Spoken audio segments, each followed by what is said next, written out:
What do you get when a politician gets offended by a podcast? Apparently, new legislation. South Africa already has laws for defamation, incitement, and hate speech. So why is Parliament suddenly obsessed with regulating podcasts? Here's the short answer. It's not about harm, it's about control. Let's get into it. Criminals must taste you. Ma'am, can you give me protection from yourself? Did I hear that correctly? Hello ladies and gentlemen, welcome to Newsflash. I'm your host, Emilio. And today we're sounding the alarm. Because if you thought freedom of speech was protected in South Africa, think again. The government has just declared open season on podcasters. That's right, the last somewhat free speech left in South Africa. And they're coming for it. This week, Khusela Diko, chairperson of the Parliamentary Committee on Communication, called for urgent development of a framework to regulate podcasts. In an interview with SowetanLive, she said the following: "We're not talking about the government becoming a nanny state."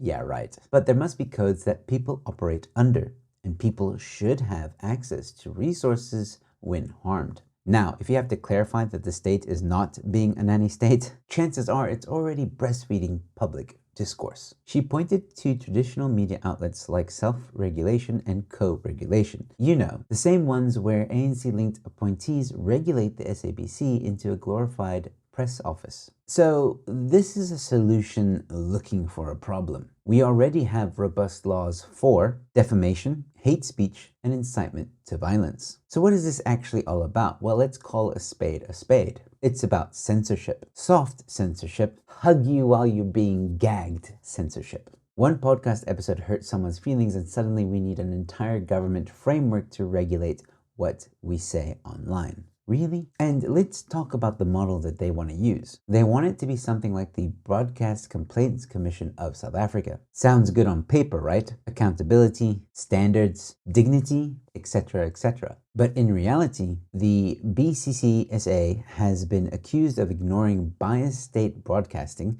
especially around elections. Complaints against government-aligned media often go nowhere.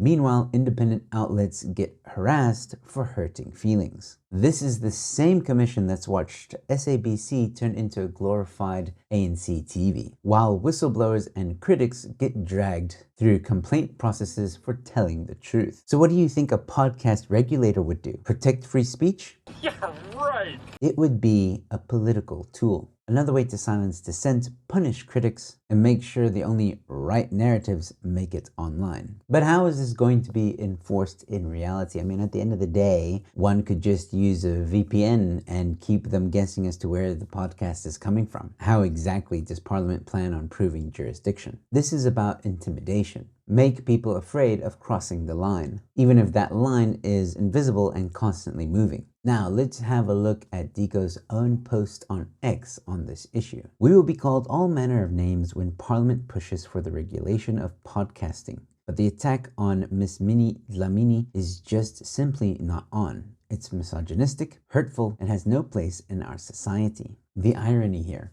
And that's her opinion. That's her opinion. She's entitled to it. And hey, that's what free speech means. So why is she now the judge of my opinion or even yours? Because it's not really about harm. It's about narrative control. We need to be very clear. This isn't about resource. This isn't about harm, and it's not about balance. This is about silencing the voices that challenge the status quo.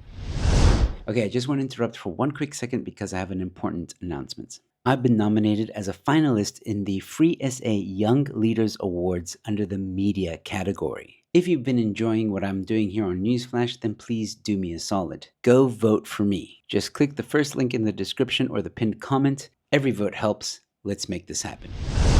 The internet has allowed ordinary people to speak, to analyze, to mock, to criticize. The government tolerated it until now. And just like that, they're building a velvet cage with words like codes and framework and co-regulation to quietly trap the last space where truth is spoken freely. And if we allow this, What next? YouTube regulations? WhatsApp voice note audits? And will they come for Newsflash next? We are not a democracy if we panic every time someone uses their freedom of speech. So let's say it loud and clear while we still can. No to podcast regulation, no to narrative policing, and no to censorship, soft or otherwise. Again, as long as these podcasters and other individuals online are not breaking the law that already exists, then what's the problem? And let me be honest here for a second. Yes, it sounds great that there might be a regulator that might be able to offer legal assistance if someone really defames you. But again, as we've seen in the past, these regulators are not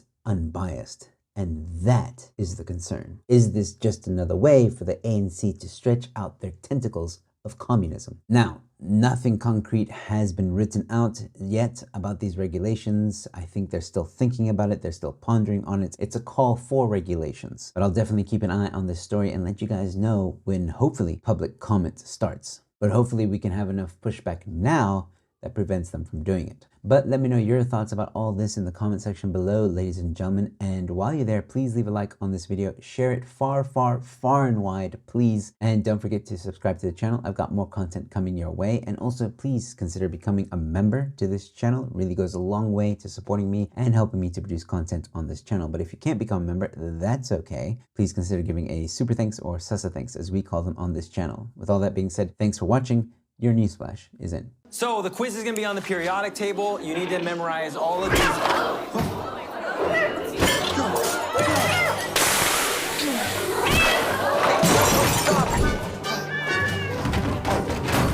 course. Buddy, if you're going to come to school, you got to behave, okay?